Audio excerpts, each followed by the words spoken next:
Olá, participantes e assistidos da FUSESC.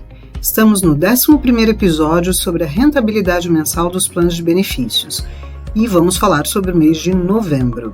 Eu sou a Carolina e estou com nossos especialistas de investimento. Cadu, nosso diretor financeiro e administrativo, e Fausto, nosso gerente de investimentos.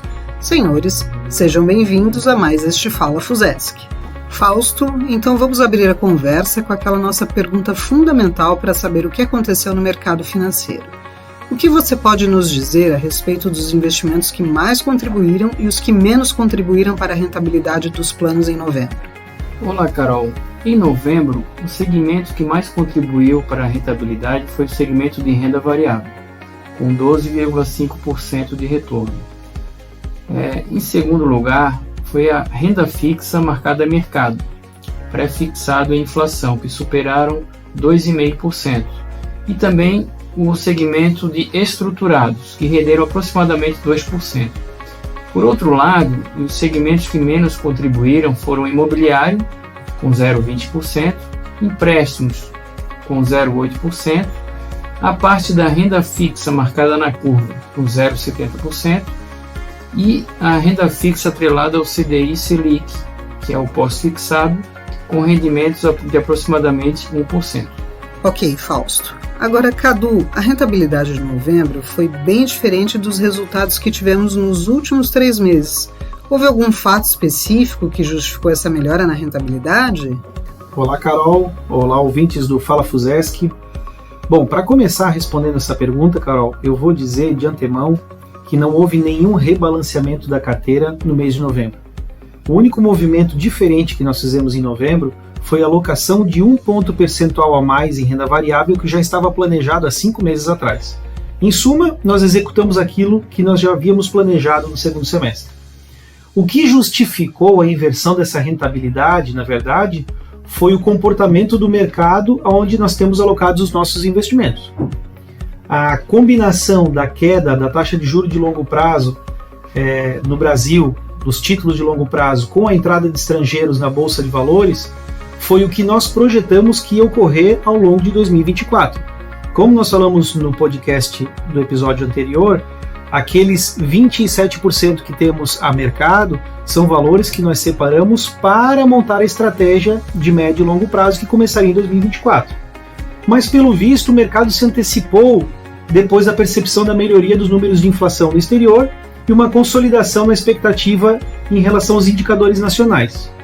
Mas é importante a gente dizer aqui que a melhoria do desempenho dos nossos ativos expostos ao risco de mercado não advém necessariamente de melhorias nos indicadores macroeconômicos de curto prazo, como a gente tem acompanhado, por exemplo, no Jornal Nacional, nos jornais de grande circulação, especialistas de economia. Mas sim, o que nós percebemos foi uma redução na incerteza sobre alguns indicadores. Ou seja, há uma melhoria na visão do que se tem sobre o futuro. E isso reduz a incerteza, e quando reduz a incerteza, reduz a volatilidade, reduz o risco e a tomada de decisão fica um pouco mais clara. Um exemplo disso que eu estou falando é a própria redução na expectativa de subir a taxa de juros nos Estados Unidos, bem diferente do que a gente viu em outubro.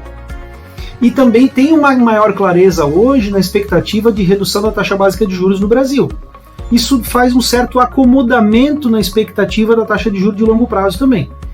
E esses indicadores mostram uma melhoria no cenário monetário, uma melhoria também no controle de inflação, porque você não pode reduzir taxa de juros se a inflação não estiver sob controle, mas isso contribuiu também para mudar a percepção do mercado sobre os juros futuros, onde a gente tem uma exposição em NTNB, NTNC, em títulos de longo prazo, como a gente já explicou em podcasts anteriores.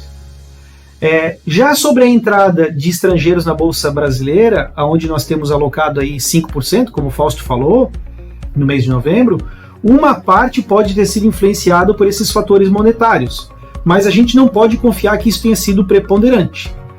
A nossa expectativa, na verdade, é que esse movimento pudesse ocorrer com maior força a partir de 2024, motivo pelo qual nós fomos aumentando a nossa exposição em renda variável mês a mês e não vimos motivo nenhum para retirar nossa posição em títulos de longo prazo que nós pudéssemos ter uma rentabilidade vinda de um fechamento da taxa de juros.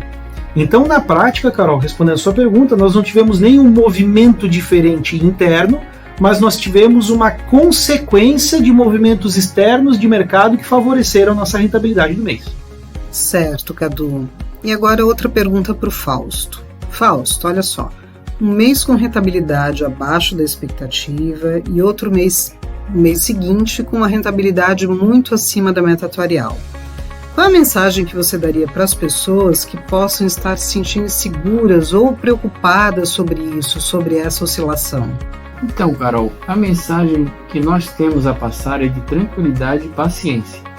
Se olharmos para trás, vamos perceber que já tivemos outros períodos com alta variação na rentabilidade, inclusive com cota negativa, mas nem por isso nosso resultado de longo prazo foi afetado. É sempre bom termos em mente que somos gestores de planos de previdência, o que denota paciência e resiliência nos momentos difíceis. Quem faz gestão de investimentos só tem uma certeza, que é que o mercado vai oscilar.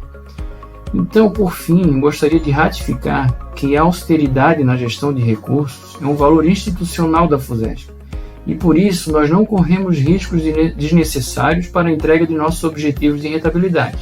Obrigada, Fausto. Quero aproveitar para agradecer as explicações de vocês. Tem sido muito importante aproveitarmos esse espaço para trazer cada vez mais informações aos nossos participantes assistidos, mantendo o nosso público atualizado a respeito da gestão dos planos e sobre o que impacta nessa gestão.